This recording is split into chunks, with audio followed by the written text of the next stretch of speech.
चलिए देखिए, मैट्रिक परीक्षा 2025 के लिए, ठीक है, देखिए मैट्रिक परीक्षा 2025 के लिए आपका जो मैथ पूछने वाला है, देखिए मैथ में आपका पूछेगा 100 नंबर का, ठीक है, 100 मार्क्स का पूछेगा। 100 में से क्या होगा कि 50 मार्क्स आपका रहेगा ऑब्जेक्टिव का और 50 मार्क्स आपको सब्जेक्टिव का रहेगा, ठीक है। तो आपके लिए जितना महत्वपूर्ण सब्जेक्टिव है उतना ही महत्वपूर्ण आपके लिए ऑब्जेक्टिव भी है, क्योंकि दोनों में से समान प्रश्न पूछे जाएंगे, ठीक है, क्योंकि दोनों में से एक ही समान अंक मिलने वाला है। आपका जो ऑब्जेक्टिव प्रश्न रहेगा, ऑब्जेक्टिव में से भी 50 अंक आपको मिलेगा और सब्जेक्टिव प्रश्न में से भी आपको 50 अंक मिलने वाला है, ठीक है। तो ऐसा नहीं कि केवल हम ऑब्जेक्टिव का ही तैयारी करें और सब्जेक्टिव का छोड़ दें, और ऐसा नहीं कि हम केवल सब्जेक्टिव का तैयारी करें और ऑब्जेक्टिव को छोड़ दें, ठीक है। इन दोनों को पढ़ना होगा, ऑब्जेक्टिव को भी पढ़ना होगा और सब्जेक्टिव को भी पढ़ना होगा, ठीक है, क्योंकि ऑब्जेक्टिव और सब्जेक्टिव दोनों मिलाकर पढ़ेंगे तब जाके हम मैथ में मैट्रिक परीक्षा में अच्छा स्कोर कर सकते हैं। अगर आप चाहते हैं कि आप 90% से भी ज़्यादा अंक अगर लाना चाहते हैं तो मेरे वीडियो को देखिए, ठीक है, आपका वही प्रश्न आने वाला है जो मैं आपको इस वीडियो में बताने वाला हूँ, ठीक है। चलिए देखिए, जी शुरुआत करते हैं हम लोग प्रश्न का।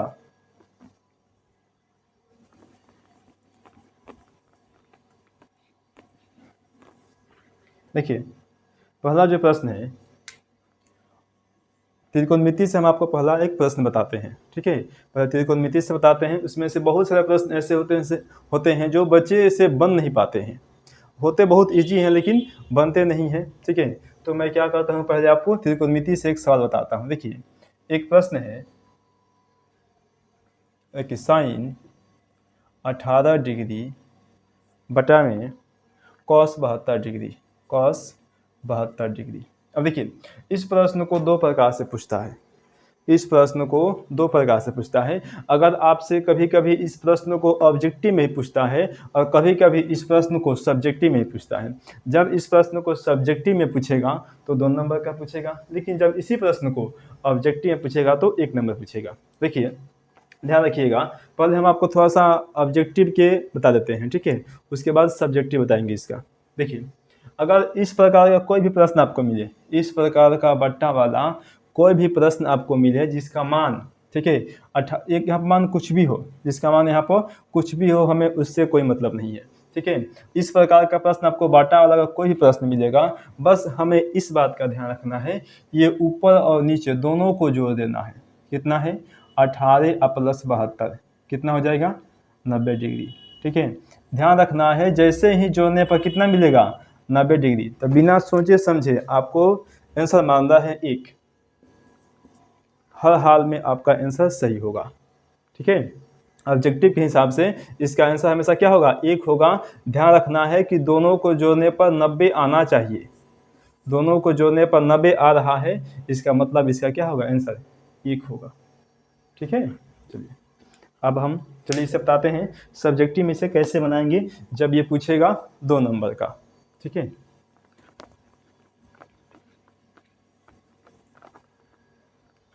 देखिए प्रश्न है साइन 18 डिग्री बटा में कॉस 72 डिग्री, कॉस 72 डिग्री, ठीक है। जब ये पूछेगा हमें सब्जेक्टिव में तो हम कैसे बनाएंगे, देखिए इसे हल करेंगे, लिख देंगे जो पहले दिया है उसको पहले हम लोग लिखते हैं, लिखेंगे कि दिया गया है, लिखेंगे दिया गया है। देखिए इसमें क्या दिया है, आपका साइन 18 डिग्री बटा में कॉस 72 डिग्री, ठीक है। यह आपको दिया हुआ है साइन 18 और कॉस 72, ठीक है, ये दो चीज़ें हमें दी हुई है। अब देखिए सूत्र होता है कुछ, इसे हम याद रखेंगे। अगर साइन को 90 पर चेंज करेंगे, साइन 90 डिग्री माइनस थीटा बराबर होता है cos theta, sine 90 degree minus theta बराबर होता है कॉस थीटा। अगर कॉस को 90 पर चेंज करेंगे, cos 90 degree minus theta is equal to होता है साइन थीटा, ठीक है। इस बात को ध्यान रखना है, ये सूत्र ही आपका इसमें बनाने में हेल्प करेगा। अगर आपको सूत्र याद नहीं होगा तो आपसे प्रश्न नहीं बनने वाला है, ठीक है। इसलिए सूत्र पर भी ध्यान हमें बहुत देना है, क्योंकि त्रिकोणमिति से सवाल, त्रिकोणमिति का सवाल आपसे तभी बन सकता है जब आपको सूत्र याद हो, आपको फॉर्मूला याद हो।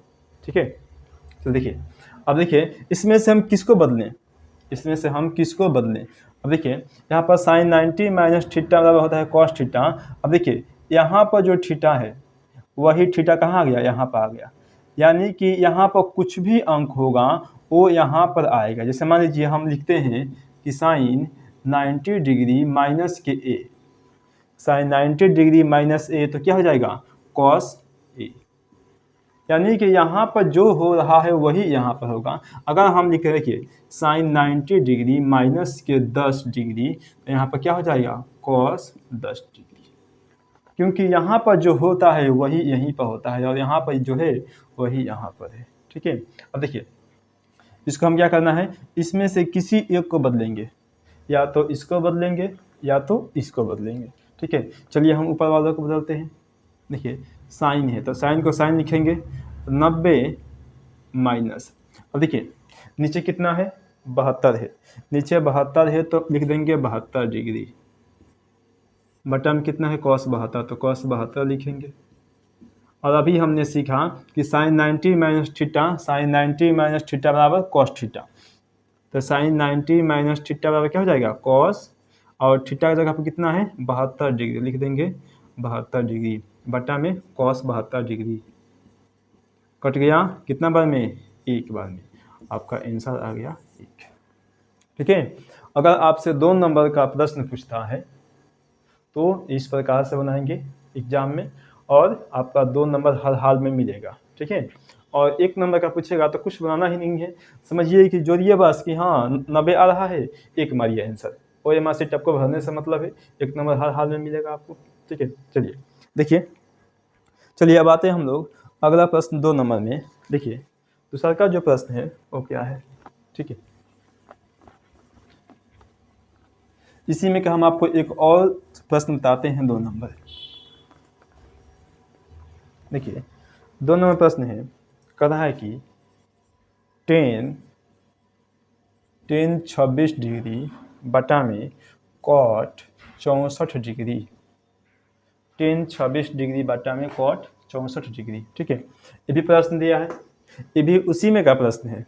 ठीक है, इस प्रश्न को भी एग्जाम में पूछा है, कभी 2 नंबर का पूछा है और कभी 1 नंबर का पूछा है। ठीक है, देखिए बनाते हैं, चलिए हल करेंगे। हल में सबसे पहले लिखेंगे कि दिया गया है, लिख देंगे कि दिया गया है। देखिए क्या दिया है आपका, दिया है 26 डिग्री बटा में कॉट 64 डिग्री। तो देखिए इसका भी सूत्र होता है, जैसे साइन कॉस का होता था वैसे ही इसका भी होता है। देखिए अगर लिखेंगे 90 डिग्री माइनस थीटा तो ये होता है आपका कॉट थीटा। अगर कॉट को लिखेंगे कॉट 90 डिग्री माइनस थीटा तो ये होता है आपका टेन थीटा। ठीक है, ये सूत्र होते हैं। ठीक है, इसमें से किसी एक को बदल देंगे, चलिए इसी को बदलते हैं। चलिए हो जाएगा 90 डिग्री माइनस कितना है नीचे 64 है, लिख देंगे 64 बटा में इसे कितना है कॉट 64 डिग्री।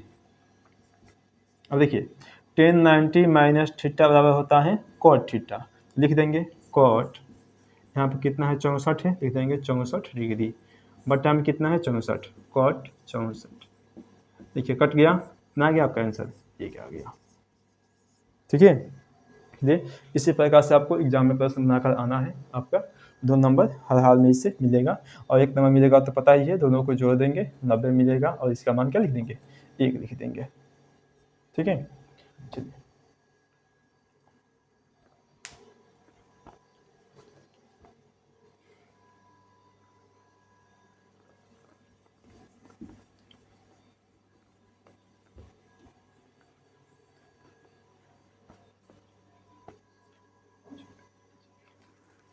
देखिए अगला प्रश्न आपका बनता है 3 नंबर। देखिए 3 में क्या है, 3 नंबर प्रश्न आपका लिए हैं, कह रहा है कि यदि 10a बराबर कॉट b, देखिए यदि 10a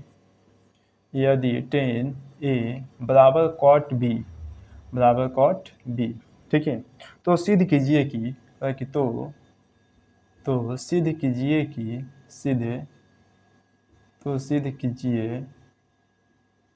सिद्ध कीजिए कि ए प्लस बी बराबर 90 डिग्री, ए प्लस बी बराबर 90 डिग्री। ठीक है, ये कह रहा है कि इसे हमें सिद्ध करना है।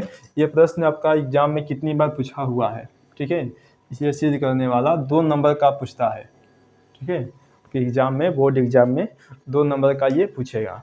ठीक है, देखिए कह रहा है कि यदि tan A बराबर cot B दिया है तो सिद्ध कीजिए कि A प्लस बी बराबर 90 डिग्री होता है। हमें यह सिद्ध करके बताना है। ठीक है, देखिए क्या करेंगे, सबसे पहले हल लिखेंगे और जो दिया है उसको लिख देंगे कि दिया गया है, लिखेंगे कि दिया गया है।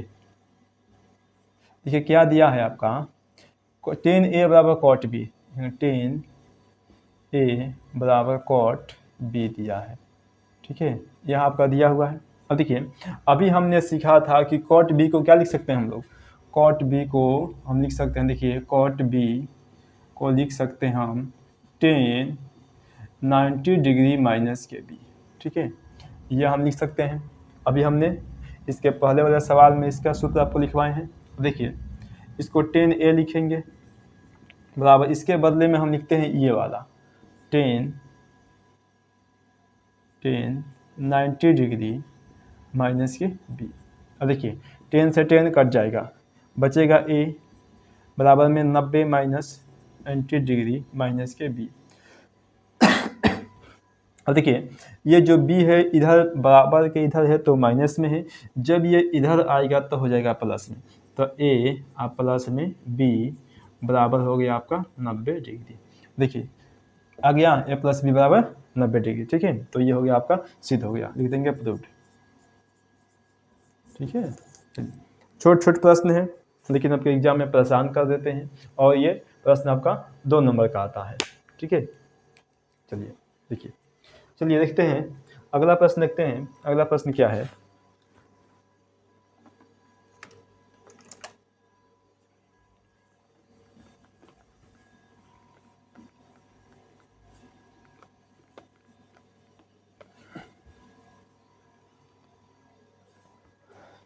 चलिए अगला प्रश्न हम लिए हैं 4 नंबर। कहता है कि 2,3,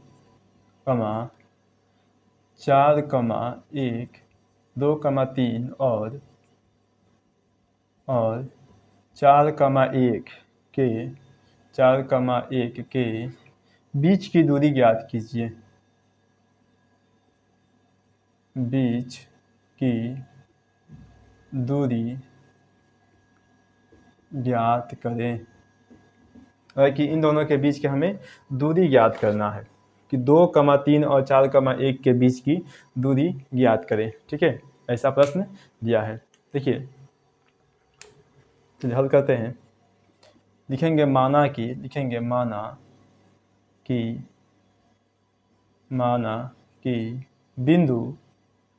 बिंदु ए बराबर, ये इसको मानेंगे 2,3 तथा बी बराबर कितना है 4,1। अब देखिए हमें ए और बी के बीच की दूरी ज्ञात करनी है। देखिए ये इसको ए मान लेते हैं और इसको बी मान लेते हैं। एक रेखा लिए हैं रेखाखंड, इसको ए रखे और इसको बी रखे। ठीक है, ए और बी रखे हैं। अब ए का मान है 2,3, यहाँ रखते हैं 2,3 और बी का मान है 4,1। अब देखिए यह वाला जो मान होता है ये x1 का होता है और ये वाला जो मान होता है y1 का होता है। वैसे ही ये वाला जो मान होता है आपका x2 का होता है और ये वाला जो मान होता है y2 का होता है। ठीक है, ये आपका मान होता है। अब देखिए निकालेंगे बीच की दूरी। ठीक है, लिखेंगे कि दूरी सूत्र से, लिख देंगे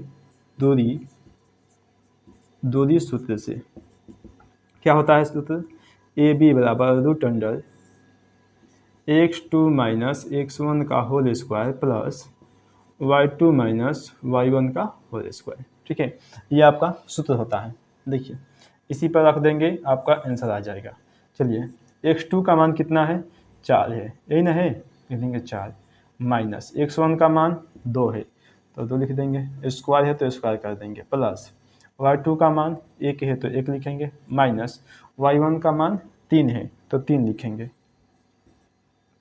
अब देखिए 4 में से 2 को माइनस करेंगे तो 2 बचेगा, 2 का स्क्वायर हो गया, प्लस 1 में से 3 को माइनस करेंगे तो माइनस का 2 बचेगा, स्क्वायर हो गया। अब देखिए रूट है तो लगा देंगे रूट, 2 का स्क्वायर 4 हो जाएगा, प्लस इधर -2 का भी स्क्वायर कितना होगा, ये 2 है, इसका भी 4 होगा, दोनों को जोड़ देंगे तो 8 होगा। अब देखिए 8 को हम लिख सकते हैं 4 गुने 2, ठीक है। अब देखिए 4 का जो वर्गमूल होता है वो होता है 2 और ये रूट में बचेगा आपका 2, ठीक है। ये रहा आपका उत्तर, ये लिख लीजिए 2√2, ठीक है। चलिए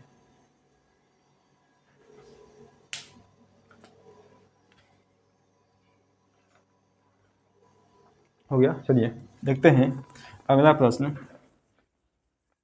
देखिए आपका अगला जो प्रश्न है उस प्रश्न को हमने चैप्टर नंबर 1 से लिया है, ठीक है। सिद्ध करने वाला प्रश्न है, सिद्ध करने वाला प्रश्न चैप्टर नंबर 1 से हमने एक प्रश्न लिया है। देखिए प्रश्न है आपका 5 नंबर, कहता है कि सिद्ध करें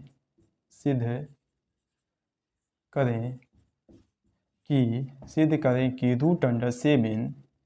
√7 एक अपरिमेय संख्या है, एक अपरिमेय संख्या है। सिद्ध करें कि √7 एक अपरिमेय संख्या है। देखिए यह जो प्रश्न है आपका 2 नंबर का पूछता है। सिद्ध करने वाले यह जो प्रश्न है इसको 2 नंबर में पूछा जाता है। पहले इसे 5 नंबर में पूछा जाता था, पहले इस प्रश्न को 5 नंबर में पूछा जाता था, लेकिन अब इस प्रश्न को 2 नंबर का कर दिया गया है, ठीक है। देखिए तो बनाते हैं, सबसे पहले हल लिखेंगे। यहाँ पर देखेंगे क्या दिया है, यहाँ पर दिया है कि जो √7 है वो अपरिमेय संख्या है, ठीक है। तो अगर हमें अपरिमेय सिद्ध करना है तो हम इसको परिमेय मानेंगे, यानी कि अपरिमेय दिया है तो हम इसे उल्टा मानेंगे परिमेय, क्योंकि हमें सिद्ध करना है अपरिमेय, ठीक है। तो हम इसे परिमेय मानेंगे, लिखेंगे माना कि √7 एक परिमेय संख्या है, एक परिमेय संख्या है, ठीक है। देखिए अब देखिए जो परिमेय संख्या होता है तो वो क्या होता है कि P/Q के रूप का होता है, जहाँ पर Q का मान कभी भी 0 नहीं होता है, ठीक है। अगर परिमेय संख्या है तो P/Q के रूप का होगा, जहाँ Q is not equal to 0, यानी कि Q का मान 0 नहीं है। अब देखिए इस रूट को हटाने के लिए हम दोनों तरफ में स्क्वायर करेंगे, यानी कि वर्ग करेंगे, लिखेंगे कि दोनों तरफ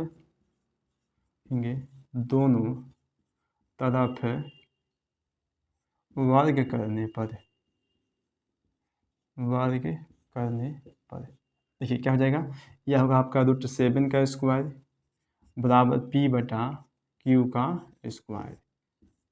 अब देखिए ये स्क्वायर से रूट कटेगा, ये बचेगा आपका 7 बराबर ये P का स्क्वायर बटा में ये भी आ जाएगा Q का स्क्वायर, ठीक है। क्योंकि यह जो स्क्वायर होता है वो इसके लिए भी होता है और इसके लिए भी होता है, ठीक है। अब देखिए क्या करेंगे, 7 बराबर इस लिखेंगे P², ये Q जो है इसे स्क्वायर है, इसको 2 बार लिख सकते हैं, Q गुने Q। अब देखिए इधर जो Q है इसके साथ भाग में है, इधर आएगा तो हो जाएगा गुना में, तो इसको लिख सकते हैं हम लोग 7Q बराबर P² बटा में Q। अब देखिए इसे हम समीकरण 1 मानते हैं। अब देखिए इस समीकरण 1 में ये जो दायां वाला पक्ष है ये दाहिने क्या है और ये बायां वाला पक्ष है। दाहिने वाला जो पक्ष है वो क्या है कि एक भिन्न है, भिन्न यानी कि एक बटा है, और जो बायां वाला पक्ष वो क्या है कि एक पूर्णांक है, ठीक है।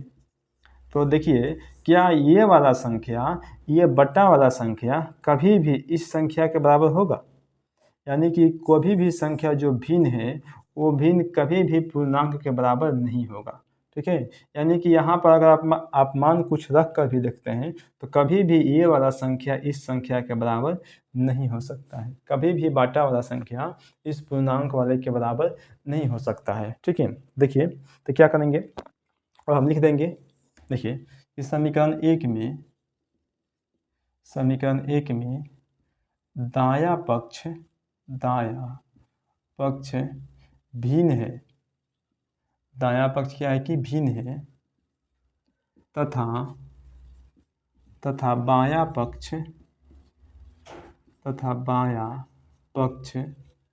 क्या है कि पूर्णांक है, तथा बायां पक्ष पूर्णांक है,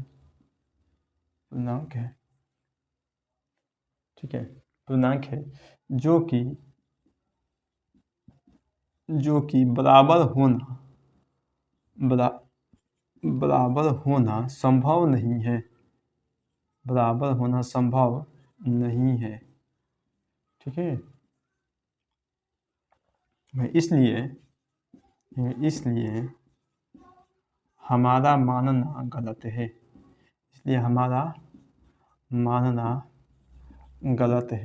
ठीक है। यानी कि हमने क्या माना था, परिमेय माना था, तो जो हम जो माने थे वो क्या है, गलत है, ठीक है, हमारा मानना गलत है, ठीक है।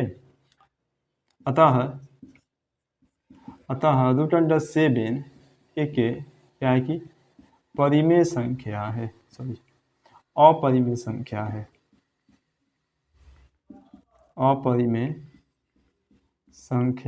है, ठीक है। देखिए आपके 5 प्रश्न है, 5 प्रश्न हम आपको करवा दिए।